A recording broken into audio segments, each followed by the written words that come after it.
Alors bonsoir, je suis le docteur Michael Sikora, je suis psychiatre, il y a ma femme qui en a marre, donc je vais faire ça tout seul. Il y a le sémaglutide, le liraglutide et le tirzépatide qui vont être disponibles en primo-prescription à partir de lundi. Et donc ça veut dire que concrètement, les gens pourront avoir ça chez leur médecin généraliste. Ça n'est pas remboursé. Donc c'est des molécules qui permettent de perdre du poids chez les gens qui sont en situation de surpoids ou d'obésité. C'est plutôt pour les personnes en situation d'obésité. Et ça permet de perdre du poids.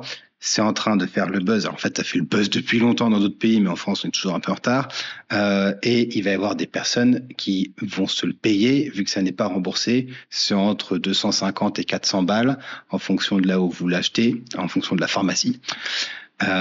Et il y a pas mal d'influenceurs qui font de plus en plus de vidéos sur ce genre de trucs.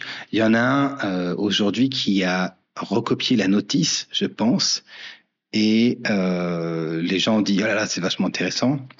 Et je pense que ce qu'il faut que les gens aient en tête, c'est que le poids, une fois qu'on l'arrête, le poids est repris. Une fois que vous arrêtez ces traitements, le poids est repris de façon assez indiscutable et en termes d'importance, dans des proportions qui doivent peut-être faire réfléchir avant de se lancer là-dedans, parce que il y a peut-être des gens qui vont se dire bon bah c'est 300 balles, je fais ça un mois, 2 mois, 3 mois, puis après j'arrête. Le poids revient. Vraiment, j'insiste, le poids revient. Alors moi, j'avais répondu ça. Il y en a un qui m'a dit oui, mais ça dépend un peu des profils, etc.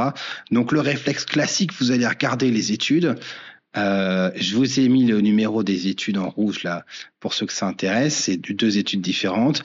Vous avez les gens, ils sont sous tirzépatide, ils prennent du tirzépatide, puis à un moment ils continuent le tirzépatide et l'autre bras de l'étude prend du placebo et vous voyez que le poids revient sévèrement vite. Alors il y a des gens qui disent ouais mais là il y a quand même 9% du poids en moins par rapport au début, mais en fait vous avez vu la courbe, elle monte pas mal et donc on n'a pas la moindre foutue idée de ce qui se passe si vous attendez un petit peu plus longtemps.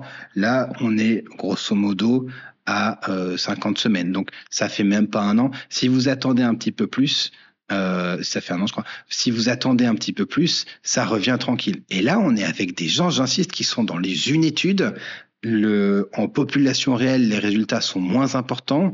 Et vous êtes avec des gens qui sont entourés, sur lesquels on insiste sur le régime hypocalorique, machin, bidule truc. Ils ont un suivi que tous les patients n'auront pas. Donc, faut anticiper le rebond de poids si jamais les gens arrêtent. Donc, faut avoir en tête que c'est sur du long terme, voire du très long terme, parce que sinon, en moyenne, ça revient direct. Et avec le sémaglutide, c'est une autre étude, c'est pareil. Vous le prenez, ça redescend bien, et puis vous prenez du placebo et boum, je veux dire, ça remonte. La semaine d'après, vous êtes dedans. Hein. La semaine d'après, le poids remonte.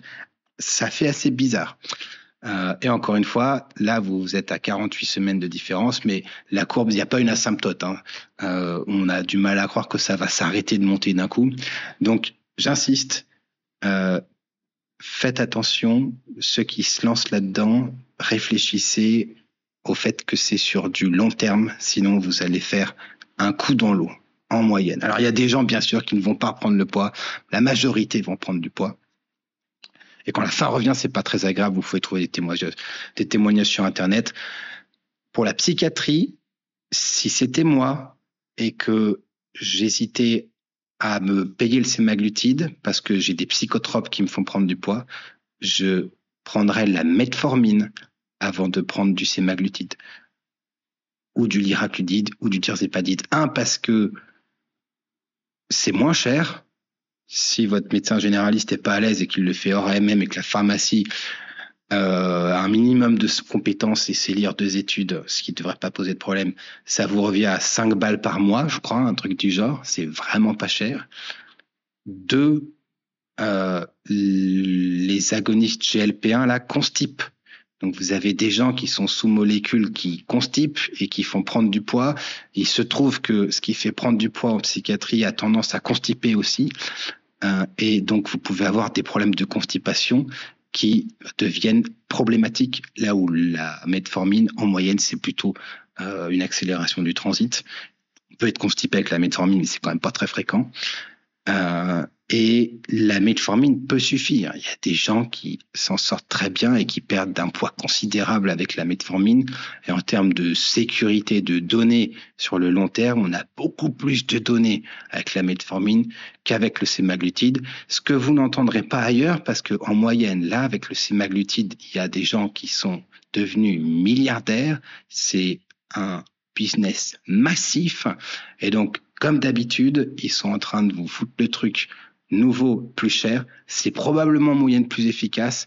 Mais encore une fois, au prix que ça coûte, vu que c'est pas remboursé, moi, j'aurais commencé par la metformine.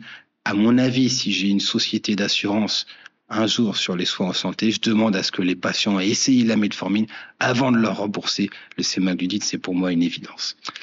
Donc voilà, allez regarder les données. Quand j'ai dit le poids revient tout de suite, l'influenceur là, il m'a dit que c'était pas écrit dans la notice. Donc lire les notices ne suffira pas. Bon courage.